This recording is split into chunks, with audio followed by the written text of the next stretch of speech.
Эфирде қоғамдық монитор. Мен Сайыров Ерлан. Бүгінгі біздің эфириміздің қонағы Қазақстан Республикасы Кәсіподақтар Федерациясының төрағасы Сатыбалды Телақосұлы Дәулеталин. Сәке, ассалаумағалейкум. Ассалаумағалейкум. Қалдарыңыз қалай, Сәке? Құдайға шүкір, аман есен. Осы профсоюз не істеп жүр? Кәсіподақтың ең басты маңызды алдына қойған мақсаты осы еңбек адамының құқығын қорғау, оның мүддесін алға бастыру. Сондықтан міне осы мәселелердің бәрін біз жақында ғана өткен съезімізде қабылдадық, 5 жылдыққа стратегиямызды қабылдадық. Ал енді сол стратегиядағы негізгі бағдарламалардың бәрі осы біздің қоғамда әлеуметтік әділеттілікті қалыптастыру. Ол қалай қалыптастырамыз өзі? Елдің бәрі айтып жатыр әділеттілікті. Ол мәселелерді ең біріншісі мына бүгінгі таңда лайықты еңбек деген түсінік бар. Халықаралық еңбек ұйымының стандарттарына сәйкес. Міне сол лайықты еңбектің стандарттарын елімізде енгізу. Ал лайықты еңбек дегеніміз не? Лайықты еңбек дегеніміз ең бірінші лайықты жалақы, еңбек ақы. Екінші қауіпсіздік еңбек.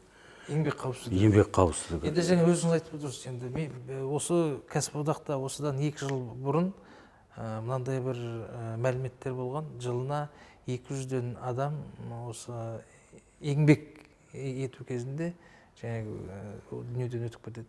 Сонымен бірге 1,5 мың адам жылына әртүрлі инвалидность алады деген. Осы цифрлар қазір әлі күнге дейін солай ма, азайды ма, көбейді ме?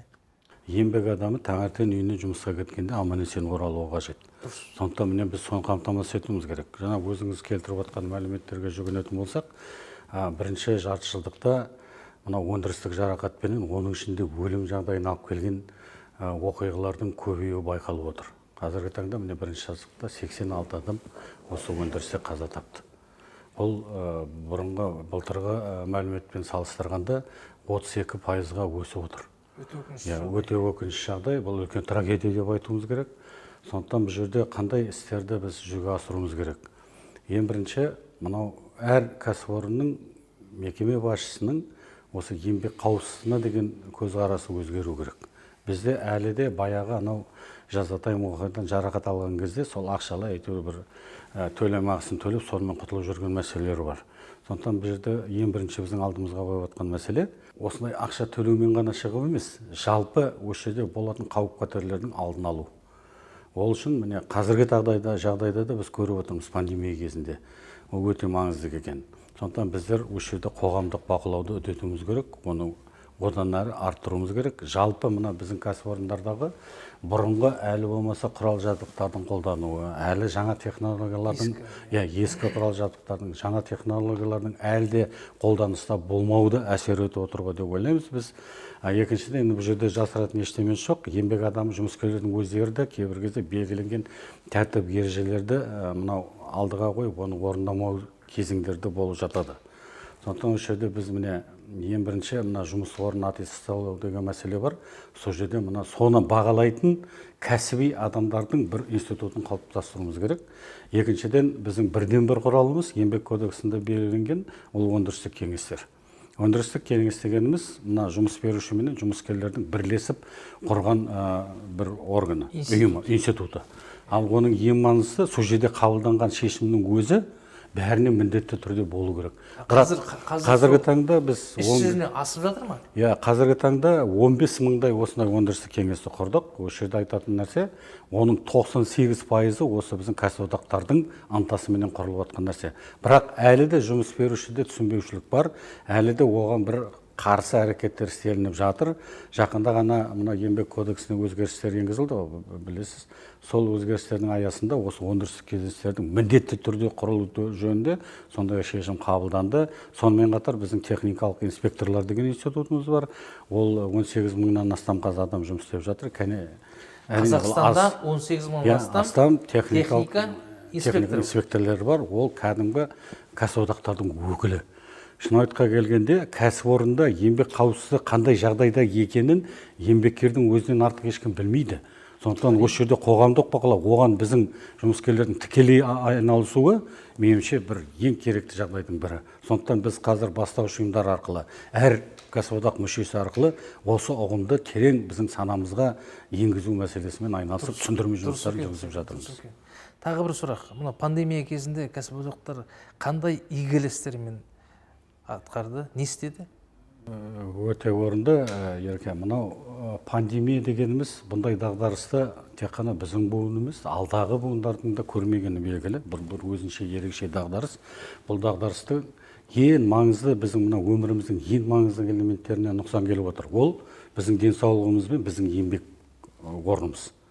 Ал енді осы жерде кәсіподақтар шеттеп қалған жоқ. Бірінші күннен бастап біз ең бірінші жұмыс берушілерге және үкіметке өзіміздің үндеуімізді қабылдадық. Ол жерде еңбек қауіпсіздігін қамтамасыз ету, осы еңбеккерлерді керекті қажетті құралдармен, оның ішінде мынау қауіпсіздік маскалар болсын, я болмаса керекті жаңағы әдейі арнайы киімдердің қамтамасыз ету мәселелерімен айналыстық.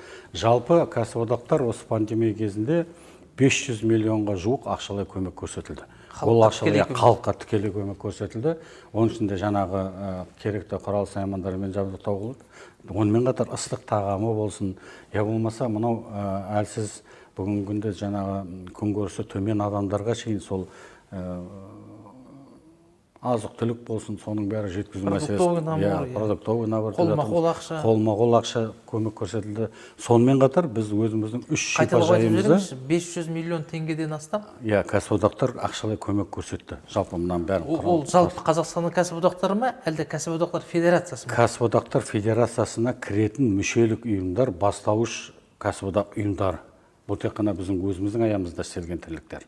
Сонымен қатар біз өзіміздің 3 шипажайымыз бен 3 қонақ үйімізді осы коронавирустан зардап шеккен медициналық қызметкерлерге, полицейскерлерге, тағы да осыған атсалысқан азаматтардың емделуіне, оның денсаулығын қайтадан қалыптастыруына біз соларды бердік. Өзіміздің ынтамызбенен. Олар міне ол жерде 3 мыңға жуық адам сол жерде жаңағы сауықтандыру емделіп шықты деп айтуымызға болады. Оғанмен қоса біздер мынау медициналық қызметкерлердің үстемақы төлеу мәселесі қаралмай қалды көп жағдайда. Сол жерлерде біз үкіметке өзіміз ұсынысымызды беріп, үкіметтің тарапынан осы қолдауды көрдік. Енді сәке осы жерде бір айта кететін мәселе, кей кездері мынау әлеуметтік желілерде осы кәсіподақтың жұмысына байланысты бір сыни көзқарасты болады.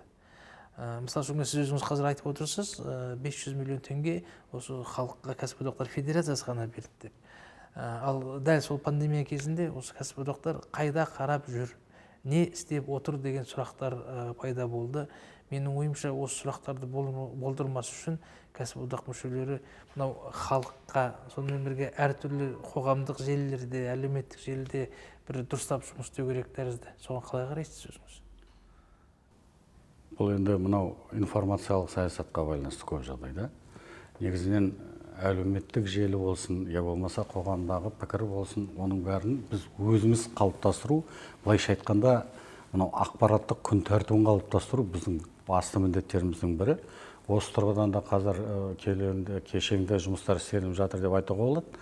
Бірақ әлі де қоғамға, я болмаса қарапайым адамға әлі де жетпей жатқаны белгілі. Ол үшін енді біздің біріншіден өзіміздің газетіміз бар, өзіміздің сайтымыз бар, мынау әлеуметтік желілерде ашылған аккаунттарымыз бар. Сол жерде бір мейлінше кәсіподақтың бүгінгі таңда атқарылып жатқан ісі, я болмаса оның осы түйкілі жаңа өзекті мәселелерді шешудегі өзінің іс-қимылы жөнінде барынша жеткізуге тырысып жатырмыз. Сәке, осы жерде айта кетейік, осы кәсіподақтың осы ғимаратына келмес бұрын мен осы кәсіподақтың сайтын қарап шықтым. Өте әдемі, жақсы және интерактивті екен. Менің ойымша, міне осындай технологияларды әлеуметтік желіде пайдаланған өте дұрыс тәрізді. Сонымен бірге, енді өзіңіз де білесіз ғой, мынау әлеуметтік желіні көптеген пайдаланатын азаматтар мен блогерлармен біраз жұмыс істеп, осы кәсіподақтың жұмысын жан-жақты көрсетіп отырса, өте дұрыс болар еді деп ойлаймын мен. Өйткені кәсіподақ деген ол халық қой. Сонымен бірге, мынау әсіресе капитализм кезінде осы халықтың мұңын мұңдап жоғын жоқтайтын көптеген ұйымдардың ең негізгі түпқазығы да осы кәсіподақ. Сондықтан әрқайсымыз осы кәсіподақтың жұмысы үшін шынын айту керек, мына кей кезде жүрегіміз ауырып жүреді. Сондықтан менің ойымша осы сіздердің игілі жұмыстарыңызды көбірек көрсету үшін, сонымен бірге осы жаңағы өзіңіз айтып отырған мысалы благотворительность, оны да мысалы екі ұйымның бірі істей алмайды. Міне осыны жүйелі түрде бір қою үшін мынау қоғам өкілдерімен бірігіп сондай бір нақты түсіндіру іс-шараларын жүргізсе дұрыс болар еді. Жаңағы ой пікіріңіз бізге де жақсы естіліп отыр. Әсіресе сайт мәселесі. Сайтты да шынымен де біз қазір өзгеріске өзгертіп, оның мынау халыққа жақын болу, қарапайым адамға жақын болуын қамтамасыз етуін ойластырдық. Оның ішінде жаңа сіз айтқандай мына қоғамдағы белсенділер бар. Олар енді жаңа блогерлер дейміз, басқа деп айтып жатырмыз. Олардың да басын біріктіріп, солармен тығыз байланыста болып, осы халықтың мұң-мұқтажын біз өзімізге сіз қалай ойлайсыз? Негізінде кәсіподақтың да сол айтып отырған блогерлердің де ойлаған ойы, істейтін істері бір. Егер соларды мысалы үшін инкорпорация жасаса бір-біріне. Ода мүмкін нәрсе. Меніңше біз енді өзіңіз бар кезде де бір жақсы бастамалар болды ғой. Эксперттік кеңес деген бастама болды. Сол жерде біз осы блогерлар бар. Я болмаса бір саланың мамандары бар. Солардың басын біріктіріп, бүгінгі әлеуметтік мәселелер болсын, жалпы қоғамдағы өзекті мәселелерді талқылап қана қоймай, бүгінгі негізі кәсіподақтың орны, менің түсінігімде, біз тек қана мына өзекті мәселе бар екен деп соны айқайып шулауда емес. Сол өзекті мәселе шешудің жолдарын іздеу. Ал енді сол ізденуде біз блогерлер болсын, қоғамдық белсенділер болсын, партиялар болсын, соның бәріменен бірігіп, жаңа сіз айтқанда инкорпорация бола ма, басқа бола ма, оның формаларын, оның модельдерін қарастыруға болады. Бірігіп, бәрібір жалпы біздің мүддеміз бір, алға қойып отқан мақсатымыз бір. Осы халықтың жағдайын, оның ішінде еңбек өмірдің сапасын жақсарту, оны өзгерту. Айтып отырған ойларыңыздың барлығы біздің түйсігімізден де шығады екен сәке. Тағы бір сұрақ. Мынау пандемия қазір еңбек қатынастарын өзгертіп жатыр. Оны барлығымыз көріп отырмыз. Еңбек қатынастары жалпы мынау технологиялық циклға байланысты өзгеріп жатыр. Осы кәсіподақтардың осындай жаңағы мынау әлеуметтік ландшафт өзгеріп жатқан кезеңде кәсіподақтың рөлі қандай болу керек? Және кәсіподақ қай бағытта өзгеру керек деп ойлайсыз? Жалпы қазір еңбек қатынастары, жалпы еңбектің аясы өзгеріп жатқаны бізге белгілі. Оның ішінде жаңағы цифрландыру мәселесі бар. Оның ішінде роботтарды қолданып жатыр, автоматтандыру мәселесі бар. Оған тіпті десеңіз, мына табиғаттың өзгеруі, ауа райының өзгеруі де бар, демографиялық мәселелер бар. Соның бәрі бүгінгі таңда баяғы қалыптасқан еңбек қатынастарының басқаша түрлерінің қалыптасуы қазір орын алып отыр. Қазір енді әлемдік тәжірибеге келетін болсақ, 1 миллиардтан астам қазір осы мынау жұмыс орнында болмай-ақ қашықтан жұмыс істеп жатқаны белгілі. Ол қазір біздің елімізде де болып жатқан жағдай. Сондықтан осы жерлерде кәсіподақтың рөлі қандай болу керек? Ол қандай қатынастарды реттеу керек? Жалпы мынау ірі кәсіпорындардың жойылуы орын алып отыр. Ол енді бүкіл әлемде алға басып жатқан нәрсе. Бұл жерде бірінші біз мынау фриланс деген бар. Сол фрилансерлердің басын біріктіріп, соларға бір онлайн платформа жасап, олардың еңбек қатынастарын реттеуге кәсіподақтар өзінің септігін тигізеді деген ойменен олардың басын қосып, қазір осы жұмыспен біріншіден айналысып жатырмыз. Екіншіден, мынау шағын бизнес. Жалпы болашақта шағын бизнестің рөлі де, оның үлесі де мына экономиканың дамуына артық болатыны, көбірек болатыны белгілі. Енді бұл ең аз қамтылған кәсіподақтармен ең қамтылған сала. Осы жерде де біз қазір жұмыс істеп, оның ішінде салалық кәсіподақ құрылып ынтымақ деген. Сол салада мейлінше 3 адам болсын, 4 адам болсын, 10 адам болсын, солардың еңбек құқықтарын қорғалуы, олардың еңбек қатынастары, оның ішінде ұжымдық шарттарды құруға біз атсалысып жатырмыз. Меніңше кәсіподақтың 150 жылдық тарихы бар жалпы. Қазіргі таңда 200 миллионнан астам әлем бойынша кәсіподақтардың қатарында. Оның бәрі бекерден емес. Жалпы мына адамзат тарихында кәсіподақ деген сол бір сұраныстарға жауап ретінде пайда болған ұйым ғой. Оның ең бірінші қағидаты, өзіңіз жаңа айтып өткендей, әлеуметтік әділеттілік мәселесі. Ал енді әділеттік мәселесі әлі де шешімін таба алмай жатқан бүкіл әлем бойынша белгілі. Сондықтан меніңше кәсіподақ сол әлеуметтік әділеттікті қалыптастыруға бірден бір үлес қосатын ұйым. Сондықтан ол ұйымда еңбек қатынастары бар кезде, капитал менен кәдімгі еңбек адамның қатынасы бар кезде, әділетсіздік әлі теңгеру, теңсіздік бар кезде ол әлі болады, және ол өзінің орнын табады ғой деп ойлаймын. Дұрыс. Сәке, ең аяқ сұрақ. Енді қазір трансформация заманы ғой. Әлем өзгеріп жатыр. Сонымен бірге жаңа айтып кеттік, осы әлеуметтік ландшафт өзгеріп жатыр. Қазір осы Қазақстан Республикасының кәсіподақтар федерациясы осы заманның өзгеруіне байланысты өздері қай бағытта өзгеріп жатыр? Нақты. Бұл мәселе бойынша да міне жаңа айтып өткендей, өткен съезімізде осы сұрақтарға жауап іздедік. Сол жауабымыздың бір шешімі ретінде жаңа стратегия мәселесі дедім. Бұл жерде енді қазіргі біздің алдымызда тұрған екі үлкен мәселе бар. Ең бірінші біздің құрылымдықтың, жалпы құрылымымыздың негізі бастауыш кәсіподақ орны. Сол бастауыш кәсіподақ ұйымның рөлін арттыру. Әлі де болса, мысалға жаңа 86% сол жердегі төрағалардың бұлар жаңа жұмыстан тыс жүргізіліп отқан қоғамдық жұмысы. Ол да өзінің әсерін тигізеді. Екіншіден, әлі де бізде баяғы кеңестік дәуірдің менталитеті сақталып қалған. Біздер үшін біреу шешіп береді, жаңағы басқа адам шешеді деген сияқты. Сосын кәсіподақта әлі де сол бір жұмыс берушінің, я болмаса биліктің бір тармағы, бір бөлімі ретінде қарастырып жүр. Сондықтан бізде қазір осы сананы өзгерту керек. Мына рухани жаңғыру деген мәселе өте дұрыс мәселе.